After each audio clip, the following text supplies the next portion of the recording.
चौहान साहब, आज आप स्थिति को देख लीजिए।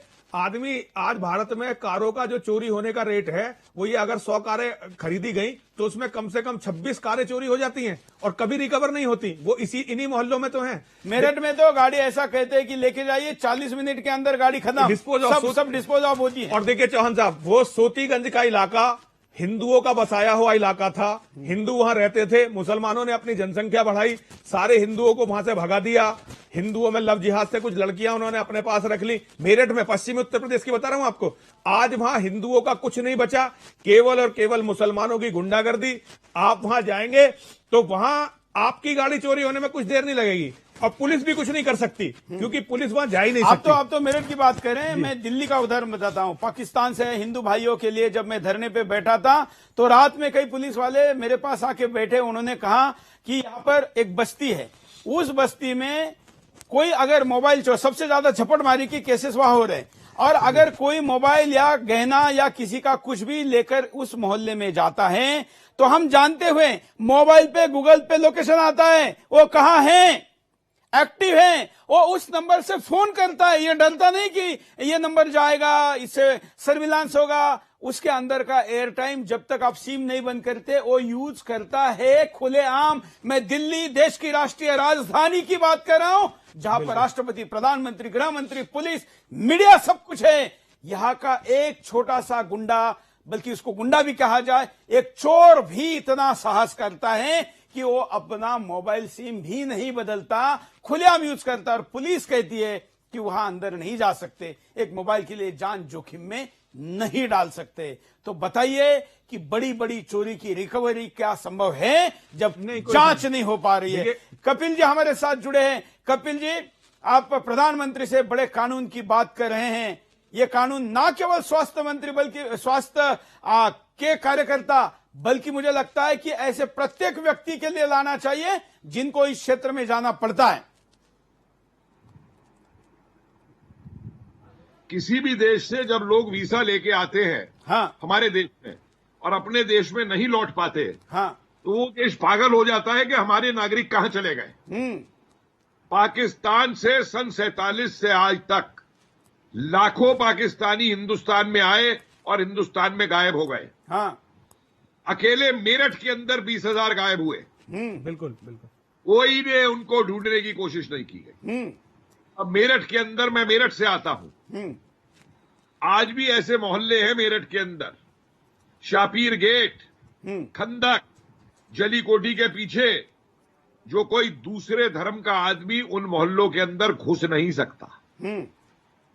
और क्या होता है मलेर कोटला और इन जगहों पे, पंजाब में भी देखिए, हाँ, हमारे पुलिस के मित्र थे, डीजीपी रहे पुलिस के अंदर चंडीगढ़ में, वहां पे उन्होंने बताया कि मोहल्ले के बाहर सबसे पहले बूचड़ खाना बना देते हैं। हाँ, इतनी गंदगी पड़ जाए कि उस मोहल्ले में कोई अंदर आने की कोशिश ही ना करे। बिल्कुल। और अंदर ये सारा क्राइम चलता है। देसी कट्टे बनाने वाले जितने पकड़े जाते हैं वेस्टर्न यूपी के अंदर, कौन है वो? बिल्कुल। और फिर लोग ये हमको कहते हैं कि हम सांप्रदायिकता करते हैं। आज ये जो सो कॉल सेकुलर सूडो लोग हैं, ये ह्यूमन राइट वाला, वो प्रशांत भूषण, वो राना आयूब, वो सवा नकवी, वो स्वरा भास्कर, आज इनके मुंह पे ताले क्यों लग गए? बिल्कुल। आज अपने वो दर्दों में क्यों ताले नहीं लगे, अभी उन्होंने स्टैंड बदला। वो कह रहे कि कोरोना को धर्म के साथ क्यों जोड़ रहे, मेरे पोस्टर शेयर किए जा रहे हैं, मेरा पोस्टर शेयर करके कहते हैं कि क्या ये पत्रकारिता है? हाँ चौहान साहब, मैं आपको बताता हूं, जब आतंकी हमला होता है तब ये कहते हैं आतंकवाद का कोई धर्म नहीं होता। अब कहते हैं इसको धर्म के साथ मत जोड़ो। हाँ, अरे भाई, उस महिला को कर्नाटका में किसने रोका मस्जिद से ऐलान करके? दिल्ली के अंदर जमात में क्या किया गया? बिल्कुल। शाहीन बाग के अंदर क्या हुआ? और आप ये देखिए, शाहीन बाग में जब पुलिस ने इनको हटा दिया तो गलियों गलियों में जाकर के इन्होंने क्या किया? बिल्कुल।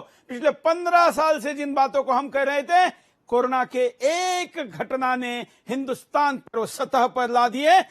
सेकुलर लोग भी फोन करके कह रहे कि सुरेश जी, जो बात आप कह रहे थे अति लगती थी, अब सच लग रही है। जी देखिए सुरेश जी, अभी जैसे बात चल रही थी कि आपको आज लोग टारगेट कर रहे हैं कि आप कोरोना को धर्म के साथ क्यों जोड़ रहे हैं। हाँ। देखिए वही लोग हैं जो कहते हैं कि आतंकवाद को धर्म के साथ नहीं जोड़ना चाहिए। और ये जो कोरोना में थूकना, कोरोना फैलाना, ये किसी भी तरह से किसी आतंकवादी घटना से हजारों लाखों गुना ज्यादा खतरनाक है। आप देखिए, आप एक आतंकवादी ने कहीं बम ब्लास्ट किया, 100 लोग मरे, 150 लोग मरे, 200 लोग मरे, 500 लोग मरे, 1000 लोग मरे, 2000 लोग मरे। लेकिन कोरोना का वायरस जिस तरह से वो फैला रहे हैं, पता नहीं कितने लोगों की जान लेगा, कहां तक ये इन्फेक्शन जाएगा। और देखिए, अभी देशद्रोह की धारा की बात होती है। भारत में जो देशद्रोह का कानून है, ये बहुत ही हल्का है। बिल्कुल। आदमी की बहुत जल्दी जमानत हो जाती है। बिल्कुल। आज इसके लिए सरकार को नए कानून लाने की जरूरत है।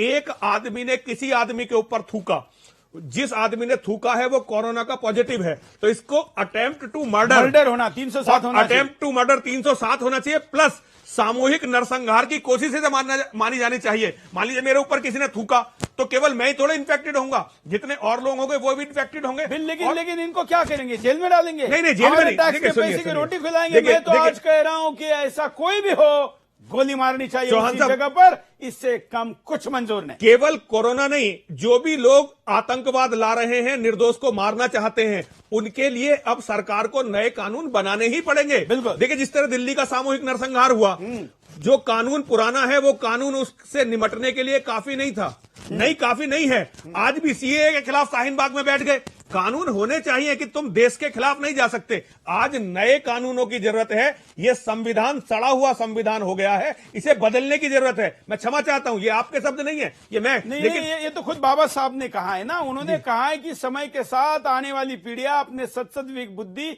और सामर्थ्य के साथ इसको बदलाव करेंगी, तो ही ये बना रहेगा। आज ये संविधान देशद्रोहियों को बचा रहा है, उन लोगों को बचा रहा है जो मानवता को खत्म करना चाहते हैं। ये केवल थूकने का मामला नहीं है, ये केवल कोरोना फैलाकर ये एक तरह से बम विस्फोट करने का मामला है। बहुत बड़े बड़े बम छोड़े गए हैं। ये सब मानवों के लिए होते हैं, दानवों के लिए नहीं। बिल्कुल। दानवों के लिए आपको अलग कानून बनाने पड़ेंगे। और अगर ये कानून दानवों के लिए नहीं बनाए गए तो हम फिर पता नहीं कहां पहुंच जाएंगे, रहेंगे भी या नहीं रहेंगे। बिल्कुल। ये जो लिबरल हैं, हाँ। ये जो अपने आप को ये जो मानव अधिकार वाले बनते हैं, सबसे पहले तो इनके खिलाफ कानून बनाए जाए। बिल्कुल।